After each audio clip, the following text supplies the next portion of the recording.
you are prepared to contribute today, because sharing and understanding what people are going through in these things, and it helps us all find solutions. Ourselves, we're working closely with the likes of our fellow RSTs and Active and Sport New Zealand for guidance as to what we're doing and where we're going from here in terms of level 3 and then beyond. We're going to hear from 2 really good guest speakers today about their experiences of what is the new level 2 and the trials and tribulations they're coping with and trying to get sporting codes going under the new level 2. I'm delighted that I could go and get a takeaway coffee this morning, so I'm sure you're all in the same boat, so that's progress for us all. These are difficult times, folks, and it's incumbent on all of us to reach out to each other, to look after ourselves, our staffs, our fellow workers in the sports industry, whether it be a club, an RST, an RSO, or an NSO, and to look to others for help, guidance, and I guess comfort in these difficult times, because it is a difficult world that we're living in. I'm sure, like me, you're all suffering from Zoom fatigue and getting sick and tired of looking at humans on screen. But let's take the positives out of this. We've moved to level 3. We're all still involved in the sports that we love, and there's an opportunity for us all now to share ideas, to listen to what each other's got to say in the breakout rooms this afternoon. Later on, sorry, there'll be really productive opportunities for you to share your ideas and share your issues that you're facing. We've also got a presentation from Mel Sykes, our expert in the Te Manawa world, around the funding side of that for you.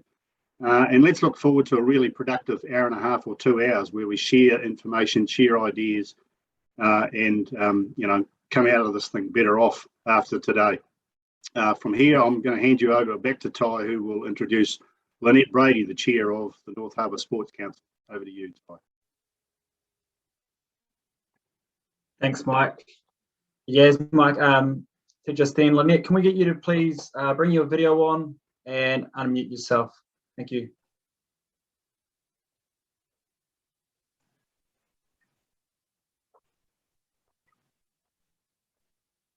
Okay.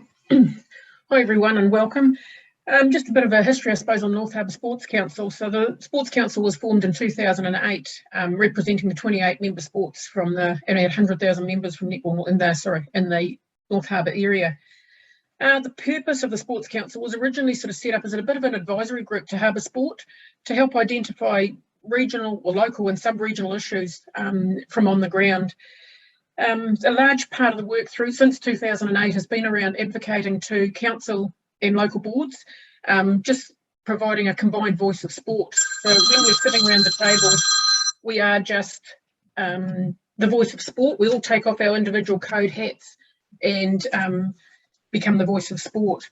So currently at the moment on the Sports Council Executive is myself, Glenn Cox from badminton, Chris Casey from tennis, John Hunt from basketball, Mike Thompson, gym sport, Jan Rue from parafed, Brett Green from swimming, and Laura Menzies from football. So we've sort of got quite a varied background within sport, from individual codes as well as team sports, so it's quite good. And Harbour Sport provide an admin support to that group.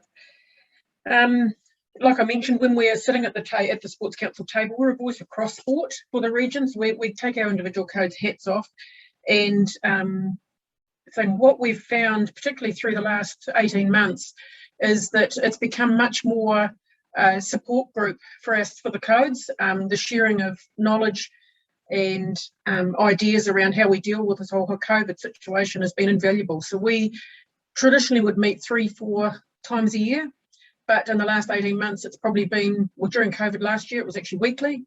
And since then, about every 4 to 6 weeks at a minimum. The support that we've all got from each other has been invaluable during that time. So I suppose it just sort of goes to show that while we may play different sports, have different shaped balls and all the rest of it, our issues are the same. And that's one of the things that's become very evident through the whole COVID period, is that we're all dealing with exactly the same issues. And the problem shared is problem halved has certainly came to fore. That's probably all from me, Ty, unless, yeah.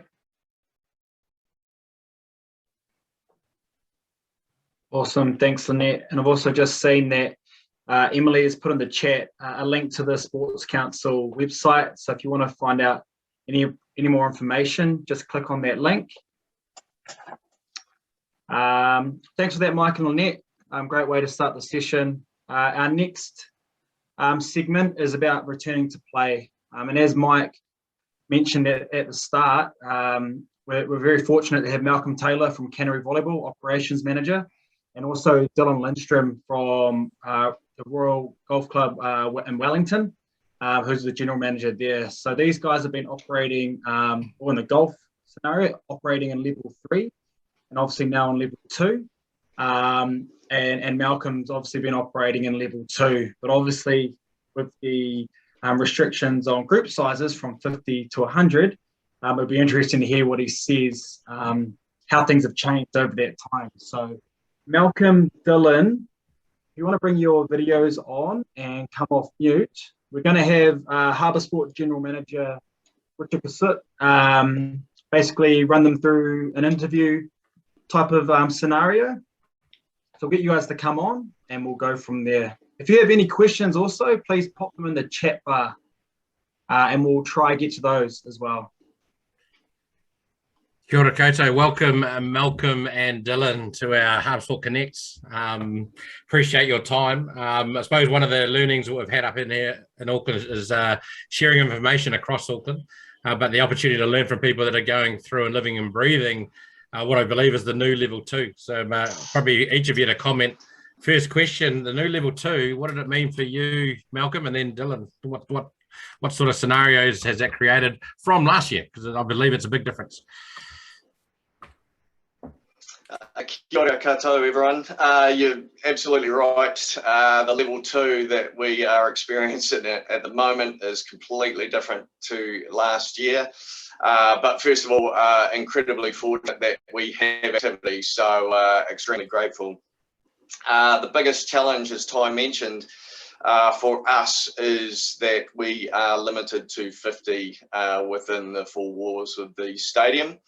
And also the gym space that is needed for that. We operate in a number of schools, and with the new level of 2, there was a lot of uncertainty. So schools just said, no, you cannot use our gymnasium, and completely understandable. So we had to find other space that was generally council facilities. But of course, we were limited with what we could use. Generally, out of a 6-court forum, we could only use 2 courts. I could tell you how each of our programs run, but maybe that would get into a wee bit more detail in the questions later. Nice. So Dylan, what's the, I suppose you could probably talk to level 3 originally, but for level 2 for golf, what does that mean for you guys as a golf club? Well, we're really fortunate that we're able to operate. We've got a large outdoor space. We're about 90 hectares of golf course for a couple of hundred people. Social distancing is naturally built into the sport, but we do have club rooms. We do have people wanting to come in, and at a 50-person level at level 2, we had to look at the way that we managed our sport to really control the flow of people through the clubhouse. So an example of that, we tend to structure our days so that people turn up and leave around the same time, so you get that sense of community. We've had to drip feed them right throughout the day to allow everyone that opportunity. So does that mean you only had 48 people on the course, or you actually just had 48 people max potentially in your club rooms, or you shut your club rooms? So at level 3, the club rooms are closed, so that's actually a little easier. At level 2, we do restrict it to the 50 people. So as they're coming off the golf course, we just tried to control it so that they were kind of rolling through the clubhouse, and we weren't exceeding that 50 at any one time. Nice. So I'm going to go to a broad question for both of you. What procedures did you put in place, Malcolm, around, I suppose, the participants entering your facility? Obviously, you played games. You probably have to manage toilets and bathrooms and all sorts of equipment. And then Dylan, the same scenario. So what does that look like in detail? Malcolm, we'll kick in with you. Absolutely. We're lucky. We use the council facilities here at Pioneer Stadium. That is our main volleyball courts. So the processes are very strict with regards to the council policies. Scanning in, of course, we only are allowed 50 people on floor, the stadium floor, at one time. So we asked that participants come through reception. They must be wearing masks through reception. They must be scanning in. So we asked them to wait in the car park until 5 minutes before their event started. They entered onto the stadium floor where they could take their masks off. Now, prior to them going onto the floor, we asked that our participants do not bring any volleyballs in from outside. We used our own volleyballs, which were sanitised. We had sanitised the nets and the scorecards or the score tables, which of course are premium contacts or for the players.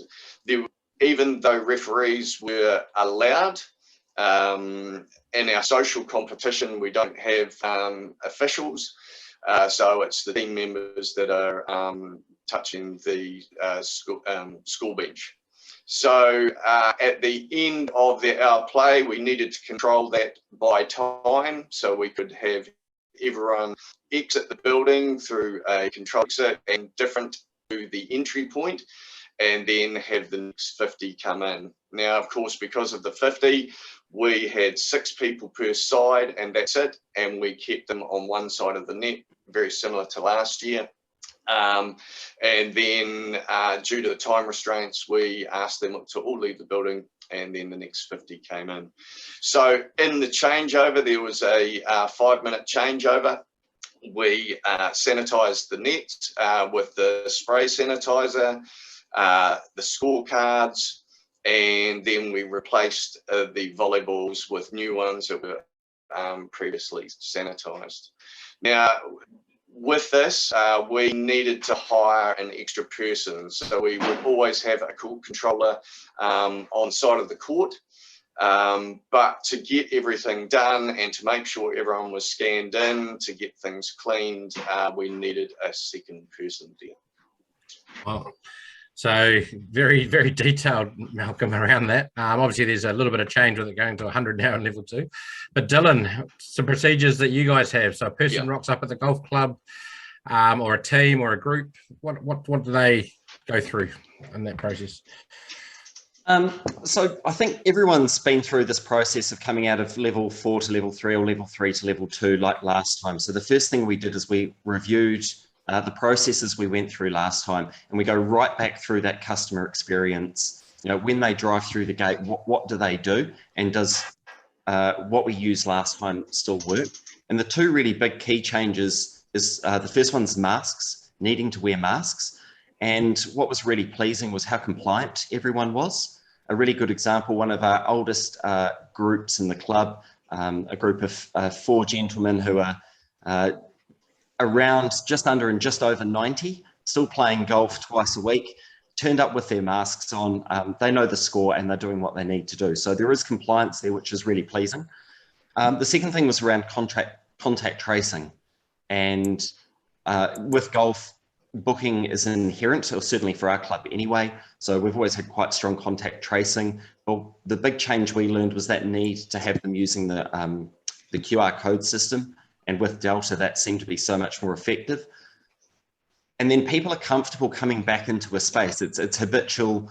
They're used to coming to the golf club. So they do want to slip back into old habits, and they get very comfortable very quickly. So you do need to change things up a little bit to just keep them focused on the fact that, hey, this isn't back to level 1, this is alert level 2. And this is, you know, we're still sticking with these rules. So on that mask wearing, is that to enter the venue and play in, or just to enter the venue until they get onto the course? Sorry, so yeah, we had to be really, really clear and really specific on that. So for us, it's entering any of the buildings. They need to wear it when they enter any of the spaces. They don't need to play in a mask. It's not mandated that they need to wear it outside, but a lot of them still choose to. Cool. Next question, which is probably a bit of an organisational one for both of you guys. Obviously, without the numbers being able to access, so what's the financial implications for you? And I suppose what's the attitude? Because obviously there's some enthusiasm back to play, but what's the implication for you guys? And how have you sort of managed that? How's your board dealt with that?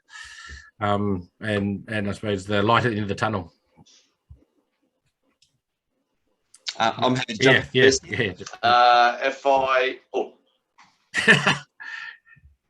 You go, Dylan, because he's on screen, and Malcolm, you can come next because you're lagging. So golf's kind of fortunate that the numbers we've had through, we've actually been quite busy, particularly in level 3 because people don't have anything else to do. Back to level 2, the numbers are still quite consistent with what we were seeing pre-COVID.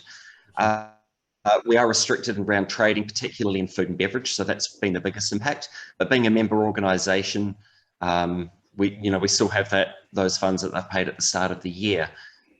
Haven't had a single person ask for any form of rebate this time round, and it was only 1 or 2 last time, and we've chosen not to do that. The other thing we learned from last time was how strong the bounce back was once we got back to level 1 as well, and the ability to have events and stuff, and people are quite excited about getting out and doing something in leisure time, around with their friends. That's a really good point. So that's quite a positive, actually, that people are really keen to get back engaged once that opportunity arrives. Yep. Awesome. Malcolm, what's the state of Canterbury volleyball? Obviously, with 48 people in a gym that normally fits 120 something, what effect does that have? For us, I mean, we're just exceptionally happy to have activity. Yes, all our programs and competitions are prepaid, so there is going to be some administration work here in terms of processing those refunds, credits. A very small percentage have actually asked for them, but of course we will be providing them. Our development programs with 200 secondary school aged children, that is certainly different, and there have been a number that have withdrawn from that, and understandably, because it's different to what it was. So again, there's additional admin there, there's additional wages, or if we can persuade those volunteers in, just with regards to looking after our COVID procedures alongside of our court controllers. But overall, even with our social leagues, we've had teams play 2 weeks, then miss the 3rd week for those to be compliant with those numbers. But honestly, there's just such a good buzz. People are just happy to be back in the gym, even if they have to wear a mask through reception there and then get out in the court and they don't have a warm-up time, they just get on court. There really is a good feeling. A number of great comments from parents just saying that they want to get their kids into activity, and fantastic that we can offer something. Very good. Final 2 questions. Bit of if you had to go through the process again of this level 2, so we go back into lockdown 4 in 6 months' time, God forbid, and you're actually repeating what we're doing and you drop into it, would you do anything differently? What would change from your guys' point of view, organisational, structurally, event-wise? What would improve it is probably the word I'm getting to. If we knew it was coming, I'd certainly move all of the large events to another time of the year, because that's really been the biggest impact for us. It's just a numbers thing. I mean, you do have to change and adapt as you go. You've got to watch the people's behaviours and realise, they're not going to walk on that side of the room and therefore use that scanning code. So you move it somewhere else to disrupt them. We put big signs in people's way. They walk straight past it, so we move the sign so they walk into it instead. But I think on the whole, it's worked quite well from our perspective. But just missing out on those big events is the key. So does that mean you'd look at your future of how you run your events? Is that something that would be contemplated from you guys as an event sporting point of view? It's given that the government's telling us that COVID is not going to go away and we're going to have these little sort of bouts, does that mean you actually Yeah, we're looking at all we have a lot of historical events that are run a certain way, and we're reviewing all of those at the moment as to how we can do it and still adhere to COVID level 2 restrictions. Nice. Good words, Dylan. Malcolm, anything that you'd change if you came through this scenario again? Just keep up the communication with all our participants, teams, and those that we have contact with. It's very much appreciated by those within our competitions, understanding what's going on, even if it's a quick update of fantastic news with the government's move to level 2. We're just waiting for confirmation from Sport New Zealand and the City Council and so forth. So just continue the lines of communication with all those involved. Everyone understands it's a difficult time. They appreciate the activity, and just clear lines of communication. Nice. So last question is, we're about to open the chat. If I got to say a positive from this experience for both organisations, what would it be? A positive that you've taken out of what you've just gone through? I think people are looking for sporting opportunities. You know, that's a real positive. People have been cooped up and they just want to get out. They want to see their friends. They want exercise. They want fresh air. They want community. Nice. Nice. Yeah, I'd echo that. Just with being stuck inside, the ability to have activity, everyone's very appreciative. Nice. It was very, very good comments. We've got a couple of interesting questions on the floor, which actually I think is open for people to chat to, because one's about what processes would you think team sports on grass fields can put in place, re contact tracing. But what we do know is contact tracing is compulsory. So ultimately, I'm going to comment on this, that grass sports have to work out the way that they do contact trace. The challenge will be the guests, the parents and supporters on the sideline versus the actual, probably the participants. But as you say, obviously golf and volleyball, you guys have put in a system that's super tight. Golf obviously have one that exists. Volleyball's had to hire extra people to help manage it. So how do grass sports do the same thing and manage their space in that contact tracing? I hope that answers your question.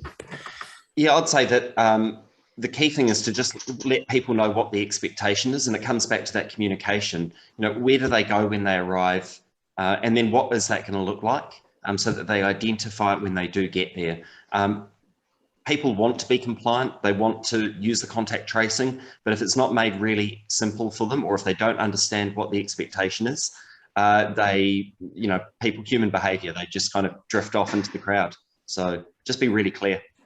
Yeah, I suppose that's, ultimately it's about health and safety of our people, right? So we've just got to create opportunities for them to be safe and look after each other. Very good question coming up next one, which there may not be an answer, but Sarah, I love the question, and it came up in a meeting this morning. Are you doing anything to encourage members to get vaccines, or are you keeping out of that as a sports organisation? Any responses or reactions, or have you any comments from your membership or communities asking that? I don't know if there's an answer yet, but interesting question. I'm going to jump in again first. Yeah. It's been interesting in golf because the Royal Melbourne Golf Club just mandated that to be able to come back to their golf club, you have to have one vaccine, and they're going to set a time where you will need a double shot to be able to come back and play. The question is floating around here at the moment. It seems that everyone's wanting to get vaccinated. So I think we're just in a little holding pattern at the moment. We haven't made a policy on that. We'll just watch what happens in other areas at this stage. Yeah, just on summary, I know all sectors in New Zealand are talking about it, and obviously it's moved pretty fast in Australia because of their state scenario. So I believe Sport New Zealand and Active are working on it. Have you had any questions on that, Malcolm, or just we'll move on because it's a tricky one? No, it's been discussed with our committee, but we have not made a policy on it and haven't discussed it. Discussed it with our participants. Awesome. There's another question in the chat. Both organisations. What were your numbers like immediately after the level dropped, and was it a big hit, or were people more reserved to engaging? So for golf, we happened to come back into some pretty good weather here in Wellington. And I think that was the biggest driver. Golf at level 3 is quite different, where you're playing on your own or with one other person in your bubble. There was no scoring, there were no flags. They weren't that excited about it. They were quite happy just to get out and have a walk. So if the weather was nice, yes, we were busy. If the weather was bad, we were pretty quiet. Going back to level 2, yeah, we're busy. We're really busy. Numbers are probably up pre-COVID. Sorry, just I picked up on that. You didn't have numbers or flags out, so just I suppose the procedures, the little things that didn't happen. Yeah, so some of the changes that were made to golf were, and that was the first time round really, with taking away a lot of the communal touch points. Right. So the flags on the greens get removed, so they don't know where they're aiming. It's not the same as what they were used to, and they weren't that excited about it this time. But the good weather, the chance to go for a walk, and at level 3 there weren't really a lot of other options to leave the house, so quite a lot coming out for golf if the weather was nice. At level 2, definitely numbers are up. Golf, the big winner. Can't wait to get back out, hopefully next week. I haven't got any other questions in the chat. Has anyone else got some questions? Have any of my team thought of one they'd like to ask while these two fantastic guest speakers have opened their sports up for us? If not, we'll give them 30 seconds. As a final statement, what advice would you give to the Auckland organisations, whether they're golf, cricket? What would you guys say in preparation? We're in level 3 now. The rumour is we'll go to level 2 on October the 4th or 5th. What would be some of the things you'd advise the organisations here to do in preparation for that transition? I think one little thing that I found different from last time was that the communications from Golf New Zealand were slower than they had been in the past. So I don't think that was apathy on their part. I think that was the communications from government through to the sport were slower. So as a club, we needed to be prepared and actually make those decisions on our own and then just review them. So once it goes live, people are expecting to get back to sport. And if you feel you can do that safely within the guidelines, you need to be prepared to go without perhaps having a official direction from your governing body. And the other thing I would just say is you really, the communication is key. And just my experience walking around Wellington, you get environments, outside of sport, environments where people are really clear about what they want you to do, and people are really compliant. They'll wear the mask, they'll scan, they'll stand where they're told. If that's not clear, it does start to slip back to kind of a bit of a shambles, actually. So the clearer the communication, the better. Nice. Malcolm, any wise words for indoor sports in the Auckland region? I completely agree with Dylan. Just clear communication, get the communication out there now in terms of what you're expecting with regards to those level restrictions, how things could possibly work,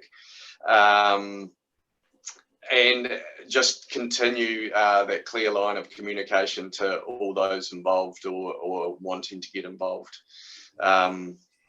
I understand being an indoor sport, we're confined by 4 walls. We can have an entry point and exit point. So we are exceptionally fortunate and have a good control or ability to control those entering to participate in volleyball. So yeah, just be clear, open, and where you need to be. I mean, yeah, sorry, we just can't have spectators, so, and people understand. Just one question that's popped in the chat. Do you guys provide masks for people that don't bring them? Is there an option for that? And the second one that I lead to is, where did you get the cleaning products? Did you guys just absorb those costs yourselves? Were you able to access funds to get those sprays and masks and anything else you needed to keep the place safe? Yeah, we bought extra masks, disposable ones for members or visitors that perhaps forgot to bring their own one, plenty for the staff, and making sure the staff wear them. If the staff don't wear them, no one else will wear them either. So that was really key. Cleaning costs, yeah, we just absorbed that. It seems like we've been doing it for about 18 months now, and we just keep topping them up. Nice. Cool. we don't have masks ourselves. The City Council do have in the stadium. It's just through the reception area that the masks are required to be worn. So once on the floor, they're okay. In terms of our cleaning products, we absorbed that cost last year. However, right at the end of the year, Sport Canterbury had some funds from, sorry, Richard, would you be was it the Community Residual Fund? Yeah, Community Resilience Fund. Yep. Resilience, yes. So they had some funds there where we were able to gain some sanitizer spray and hand sanitizer, and that was right at the end of the level 2 restrictions last year, and I had quite a bit left over, but my goodness, I've been able to burn through it this time. So yeah, we were fortunate to gain some funding through Sport Canterbury. Nice. Well, if there are no more questions, ladies and gentlemen, I'd like to thank Malcolm and Dylan for their contributions. I'm sure if you've got any other questions you'd like to ask, please fire it to us at Harbour Sport and we can send it to them. We obviously are sharing the knowledge with the rest of the Auckland RSTs as well, because they're doing similar things. So thank you on behalf of Harbour Sport and our community. Really appreciate your insights and into what you're going through, and very useful learnings for us going into level 2, hopefully in less than 2 weeks' time. Thanks. Luck, everyone.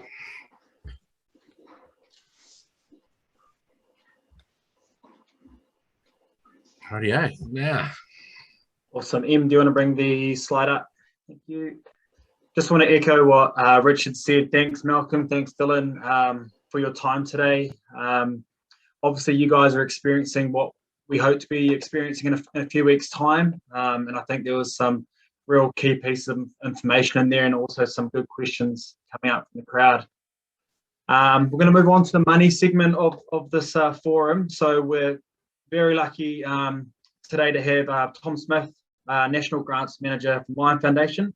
Tom's going to provide an update of what's going on, Class 4 gaming scenario, and then if you have any questions, fire them through on the chat and we'll get Tom to answer them. So Tom, if you want to bring your video on and come off mute, please.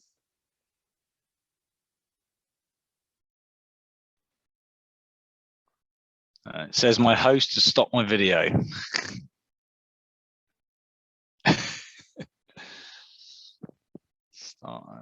Start my video.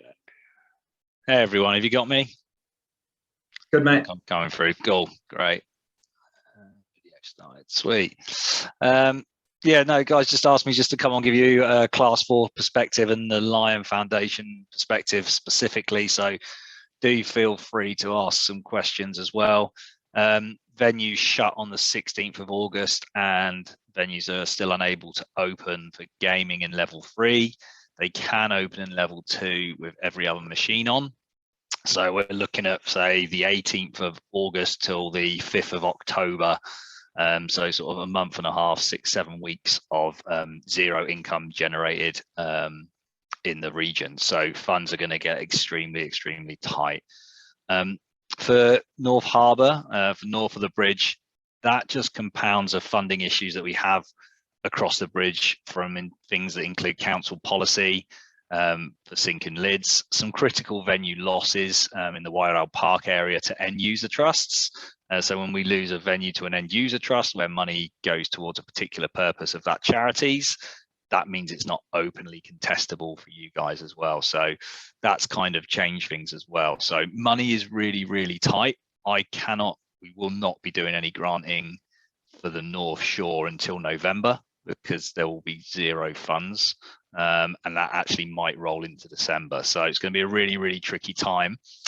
Where the rest of the country is back in level 2, we're seeing strong returns to gaming. People are in rooms. They're, again, like colleague there was just describing the golf clubs, people are wearing the masks. People are in venues and they are gaming. So we are hoping for a strong bounce back like what happened last time. But the short term is not good. It's going to be really tough to get any funding out for the next 2 to 3 months. And you'd hope the other side of Christmas things get back to normal. So that's going to be really tricky.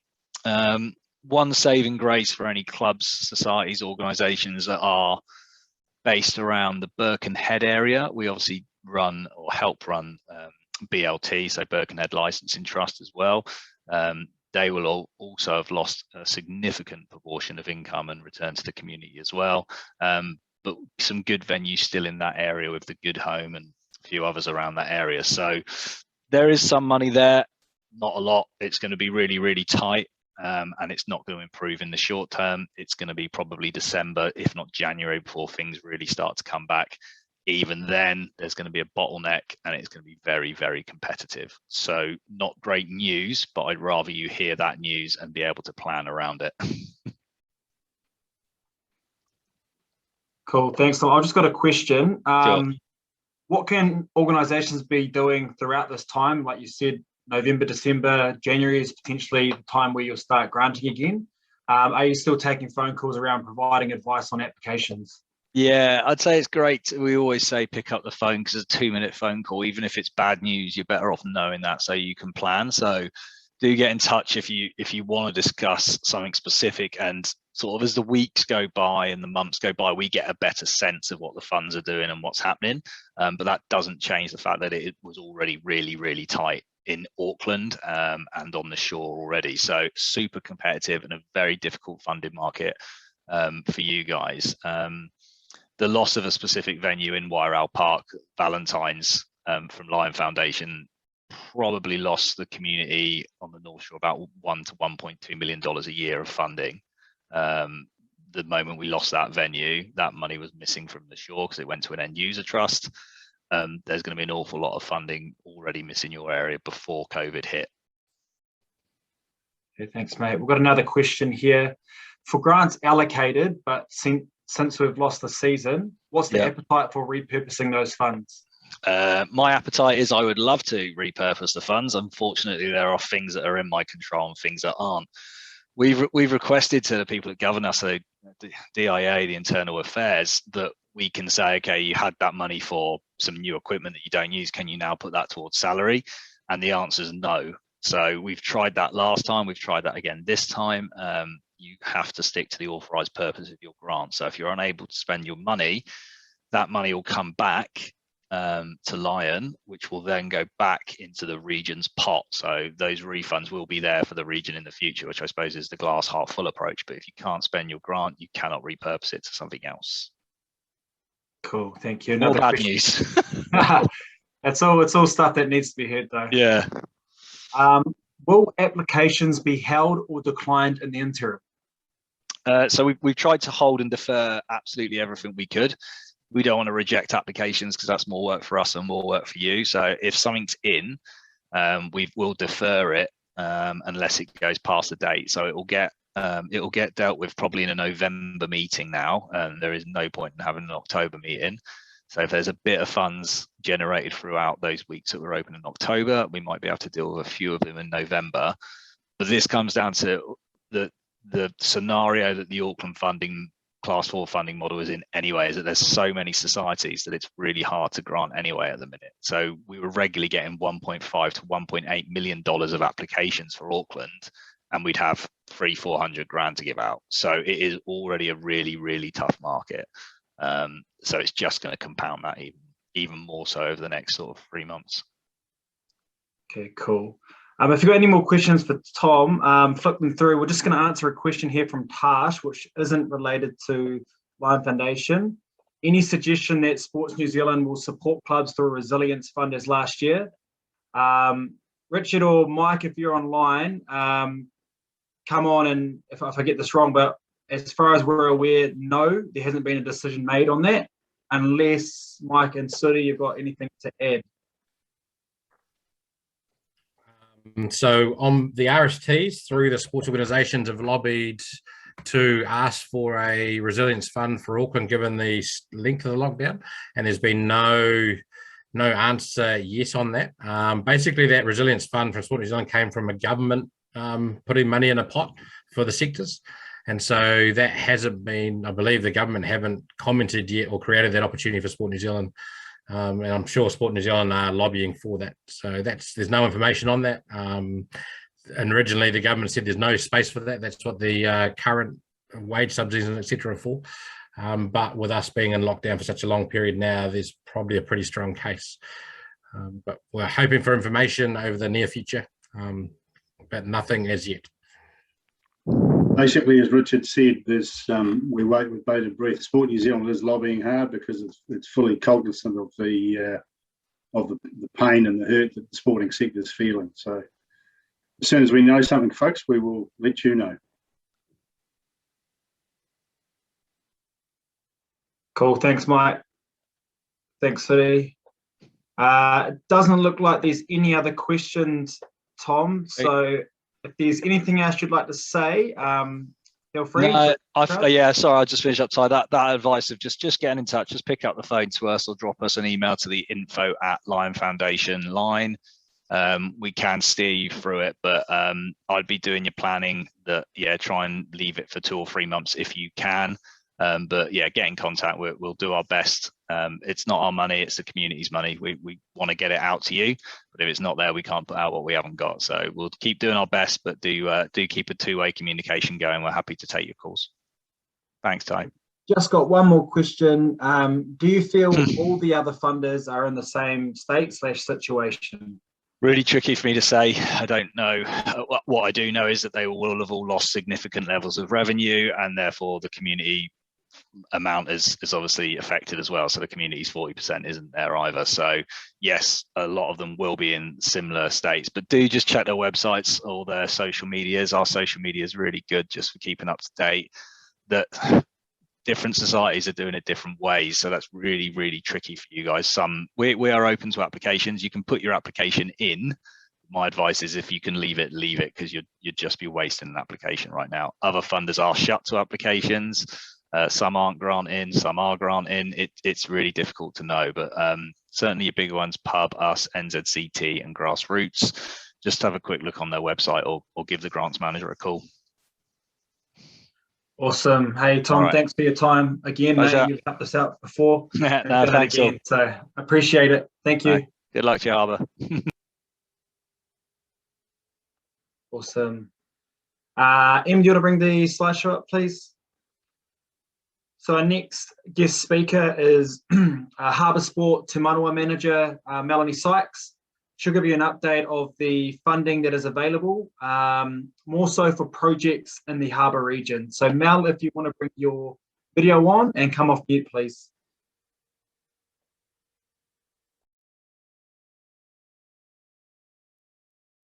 Once again, if you have any questions, please pop them in the chat. Let's try. Hopefully my screen will come up in a minute. But yeah, I'll just cover what funds we have available for our local and fast fund. So you can see there that we have our local fund this year, which is exciting. We couldn't provide that last year. So this year we've got 300,000 and it's currently open, taking applications. We've extended the closing of this fund due to the COVID situation and allow our organisations time to put all the application together. So that closes on Monday, the 25th of October. And we have 138,000 in Fast Fund, and Fast Fund's currently open. It's for projects under 10,000, so local funds over $10,000 and Fast Funds under 10,000, and that's basically opened all year until the funds have been fully allocated. So if you're interested to get a Fast Fund together, it'd be a good idea to get that in as soon as you can. I'll just cover what the purpose is and sort of highlight some things that can be funded and can't be funded. So the purpose of Te Manawa Active Aotearoa is to provide quality opportunities for young people aged between 5 to 18 that are accessible and create a lifelong love of being active. The fund has a particular focus on those who are less active. So Te Manawa has a specific focus on the direct costs of delivering an activity or opportunity. This can include program or project delivery, including venue or equipment hire and transport where that's a barrier, equipment, but not as part of solely of the project or activity. It's got to be in combination with delivery officials. If this is a festival type event where you're trying to incorporate, the low to non-active young people, then that can also help. And delivery staff wages, only for that project, including coordinator costs who organise the opportunities directly to the participants. If we then have a look at what cannot be funded, this is a good one, because Te Manawa unfortunately is unable to meet all the demand that's out there. So it has a specific focus on the cost of delivering an activity or opportunity. The funding is not to build the system, for example, funding coach capability programs or professional development. We're also fielding a number of inquiries regarding membership fees, especially from this current lockdown. The Te Manawa Fund does not cover the costs of organisation subscriptions, membership fees, or planned reschedule event entry fees. Costs that are not directly required for the provision of the activity, such as day-to-day operational costs, rent, power, and overheads, cannot be funded either. If you're unsure about whether Te Manawa can fund your costs or your project, please use the expression of interest on the funding tab of our website, or get in touch with me to discuss. So that's Te Manawa for this year, and yeah, any questions, please don't hesitate to contact me or use the chat. Cool, thanks, Mel. We've got one question in the chat, and it's from Romero. So Romero is at Pop-Up Play. So what is the appetite to repurpose Te Manawa funds to respond to COVID initiatives, i.e. online initiatives? He's just thinking about a post-COVID world moving forward. Yes, currently we are in consultation with Active and the other RSTs to comment on that. So until we've had our meeting, we'll be able to enlighten you a bit more, Ramiro. Cool. Another question. If I have projects that operate in the Harbour region, Waitakere region, and Central Auckland, who do I apply to? So the first port of call would probably be the Auckland Regional Fund held in Active, by Active. They're responsible in administrating this fund. The Regional Fund is open until Monday, the 18th of October.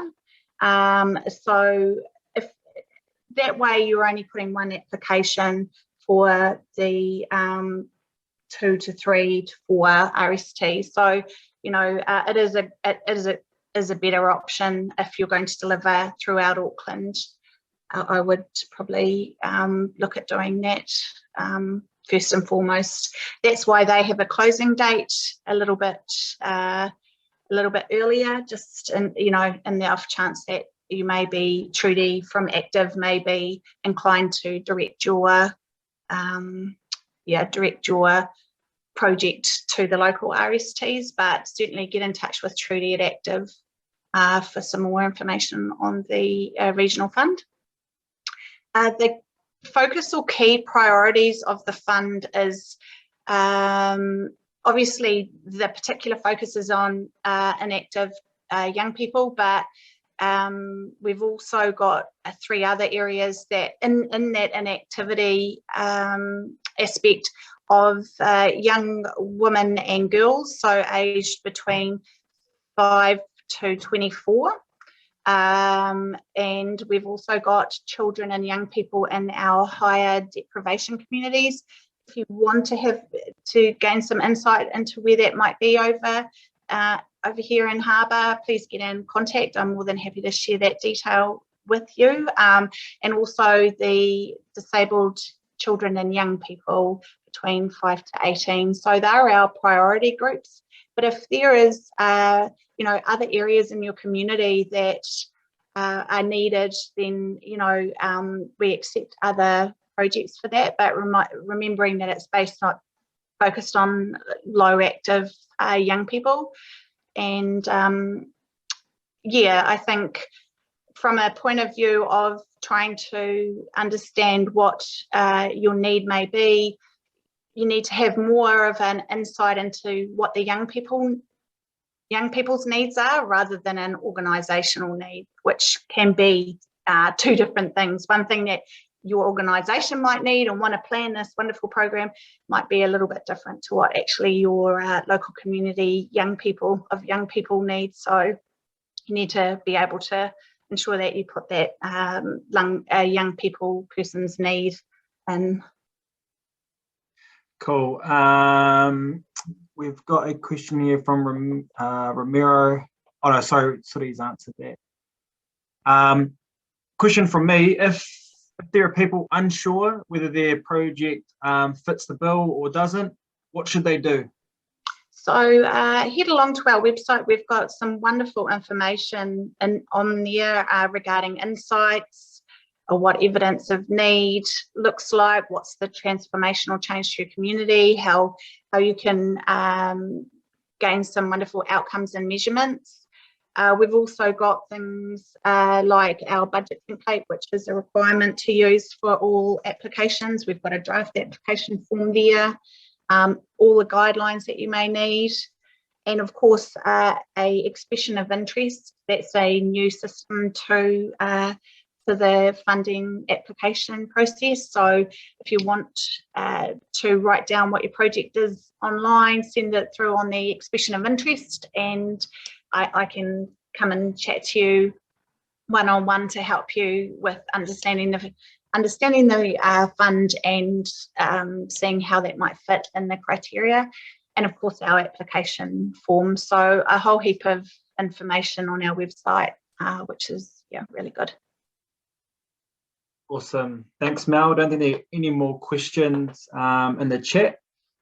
Just want to thank you for your time today. Obviously, we had the Te Manawa webinar last week. So if you'd like to see that, make sure you visit Harbour Sport website and go to the funding tab. Mel did a fantastic job there, as she did today. So thanks, Mel. So. Right, I'll just touch on quickly. If you are in the Devonport Takapuna local board or Kaipatiki local board area, or you have projects that you want to run throughout there, make sure you look on their websites. They've got two funds that are still available. So the Devonport Takapuna quick response fund up to $2,000, and the Kaipatiki local board quick response grant for projects that are more than $1,000. As I said, check the website for the criteria. And if you have any questions, give us and send us an email, and we might be able to help. Cool. Next slide, Em. Right, pretty much the last segment of the online forum, but probably one of the more important ones is hearing from you guys. So what we're going to do is we've already split you guys into breakout rooms. There'll be Harbour Sports staff within these rooms facilitating the conversation, and basically we just want to hear of any current issues or challenges that you have at the moment, and then see if we can come up with some solutions to those challenges. So what we're going to do is we're going to put you into your breakout rooms. It's going to be about 10 to 12 minutes. Then we'll come back to the main room, and then we'll close up from there. So Em, if you want to put people into their breakout rooms, make sure you tell us what's on your mind, and we'll see what we can do.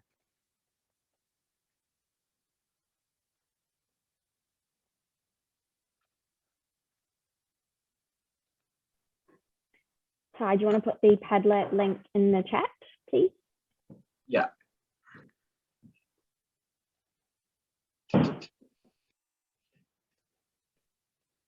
So a message should have popped up on your screens to invite you to your breakout room. So if you just click on that.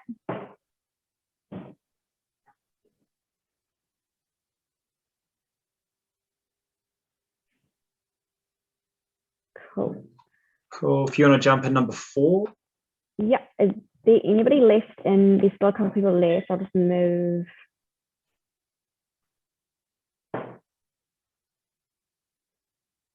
Can you assign the people that are still in this room? Thank you.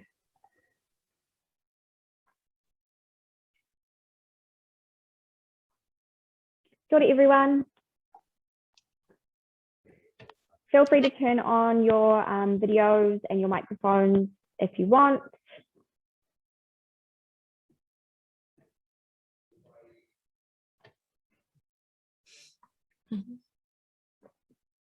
All right, so today we're using something called Padlet. So I'll just get it up.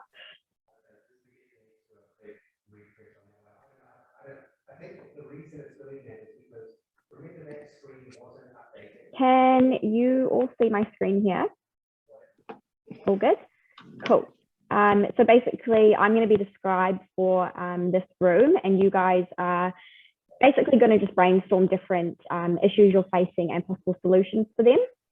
So yeah, turn on your microphones. Feel free to just kind of discuss and shout things out, and I'll scribe for us. So any key issues that you're currently facing, and it can be sport specific or it can be in general.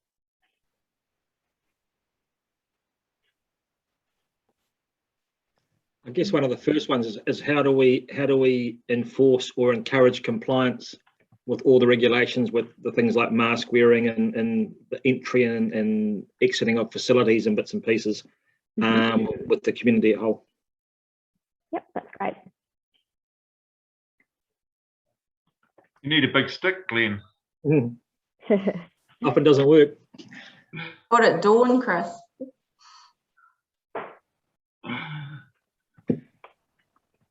Hey, I've got a dodgy keyboard, which is why I'm not typing in.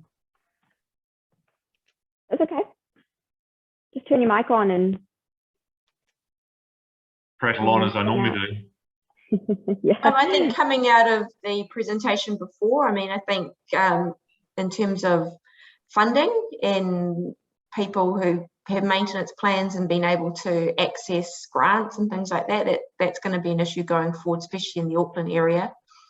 Yeah, I think that is a real big one, because I mean, having spoken with NZCT as well, they are getting reduced numbers of venues in our area as well.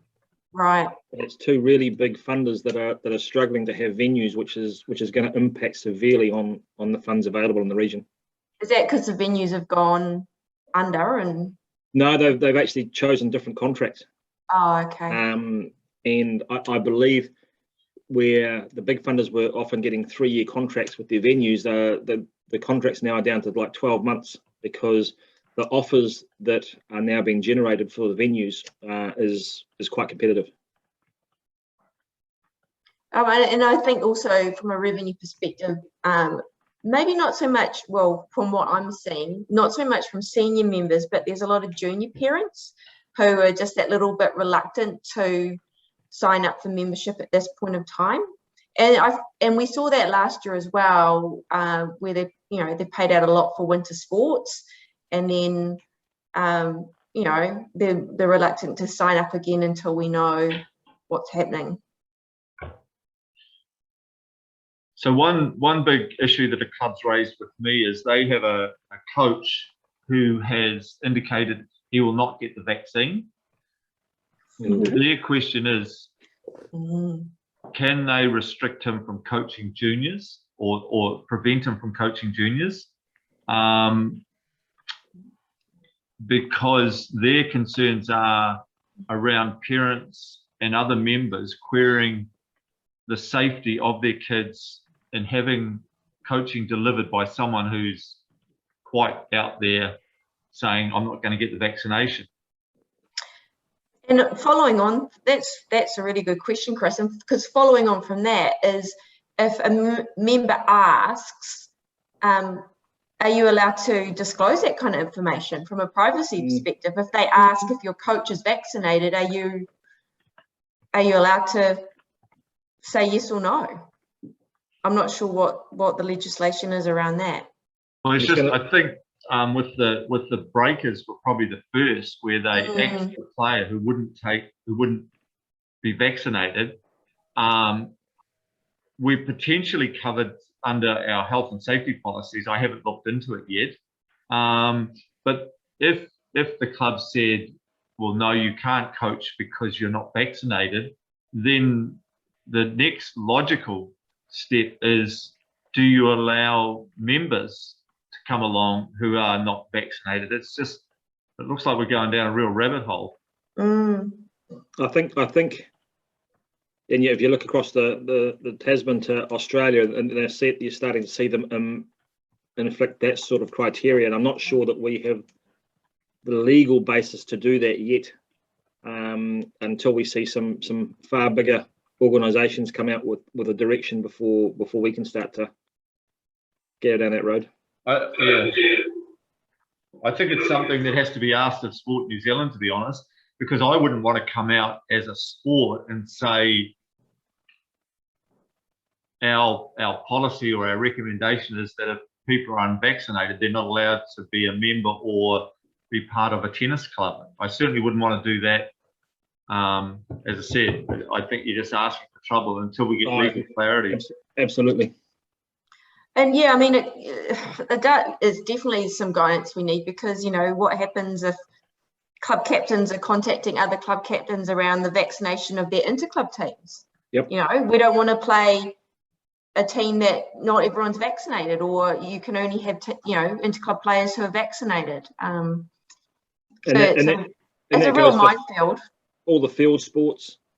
You know, all the contact sports, all that sort of thing could very easily come under that umbrella. So I think you're right. I think the sport, we would need advice and guidance from Sport New Zealand. That's probably something that we should be bringing up with them to say, hey, this is a concern. What is the direction? Chris, have you had any conversations with Tennis NZ about this? Look, to be honest, it popped up in an email first thing this morning when I got here. So no, I haven't, but I have emailed them. We have a group call tomorrow morning at 11, more around officiating. But I've actually emailed the group because we're lucky in that we're in level 3, so we've got a couple of weeks before we have to find the answers. But yeah. I'm curious to know what those who are operating under level 2 at present are doing. So hopefully by this time tomorrow, I'll have an answer, which I will share with all the clubs, because I think we're going to have the same situation here at the Albany Tennis Park. You know, do I insist that the coaches be vaccinated, and can I legally? But Tasha's quite right. That whole interclub operation could be contestable under people wanting to play, whether people are vaccinated or not. Yeah, or would they take the risk? I think with tennis we're slightly lucky because of the nature of the game, you are socially distancing from opponents anyway.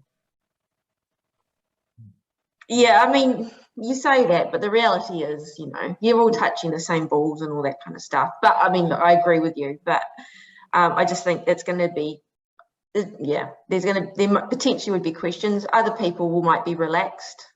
Yeah. But we definitely need guidance, like you said, not just for tennis, but across all sports. Yeah. With the other sports, are they seeing, like, after we come out of lockdown, a real demand to get back to sport again? Because I certainly see that from our code, we certainly have a huge amount of people who just want to get back on court and playing again and back to normal. Other sports all the same?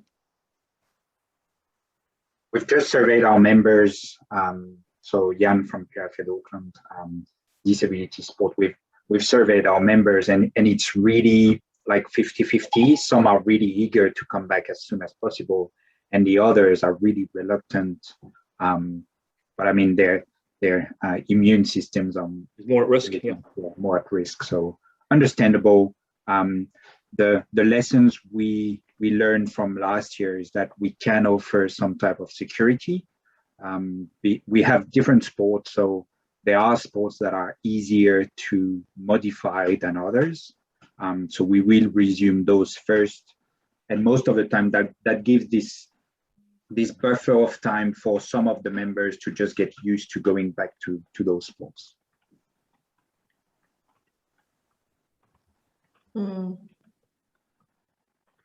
And in terms of solutions to some of the issues that you guys have brought up, I noted one down that Chris said in terms of reaching out to your counterparts around New Zealand. Any other solutions that you guys have tried or have heard about? I think what really came out of the two guys from Wellington and Christchurch was the communication aspect of what expectations are of people coming back to sport. And I think that'll be really, really key for us in the way we deliver that communication.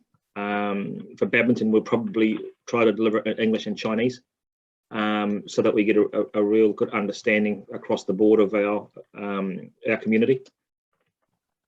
Yep, great.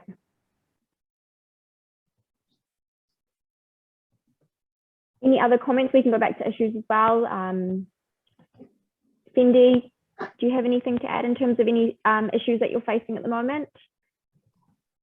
Everyone's pretty much kind of covered what we've been discussing as like a club, as well as with the Artistic Swimming New Zealand board. So yeah, just really looking for advice and guidance from the overall Sporting NZ, how to enforce rules about vaccinations, mask wearing, all that kind of stuff. Yeah, it's cool. Thank you.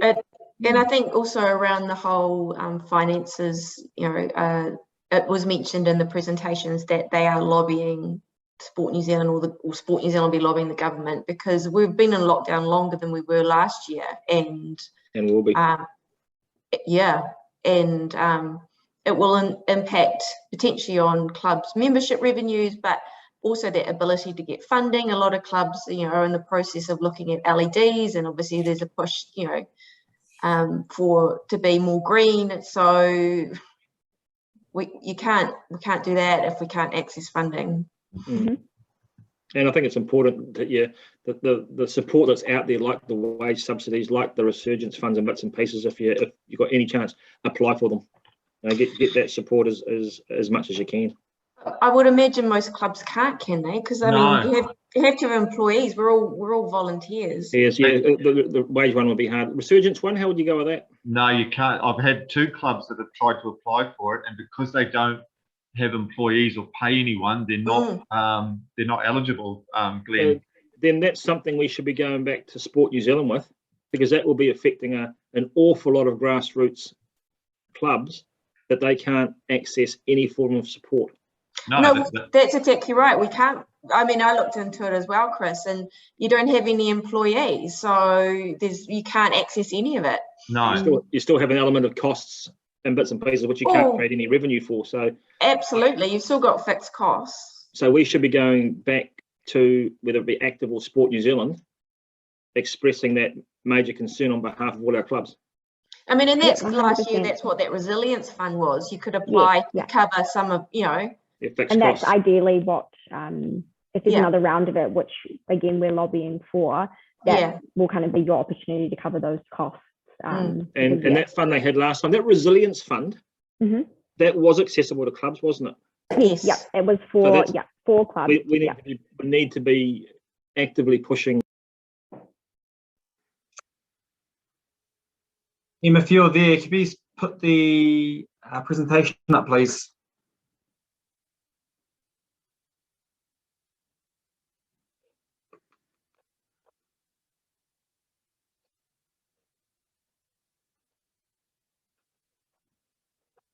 Awesome, thanks team. As your facilitator would have mentioned, we've captured all those notes. So thank you for that. We're just going to get Richard Kasut to give us an update on the Harbour Sports Excellence Awards. Hi all. Obviously your sports organisations that are important to us. We've obviously got a date of November the 11th for Sports Awards, which is looking very unlikely because it can't operate in level 2.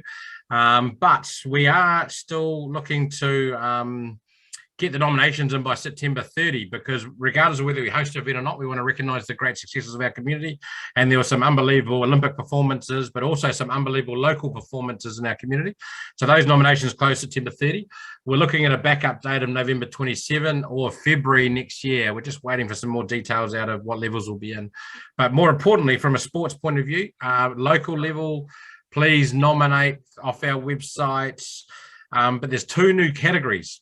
Because you guys did it tough through COVID, we know there's some great innovative ideas to keep people active in our community. So there's 2 awards, one a innovation / getting people active concept. What special project did you do to create more people playing?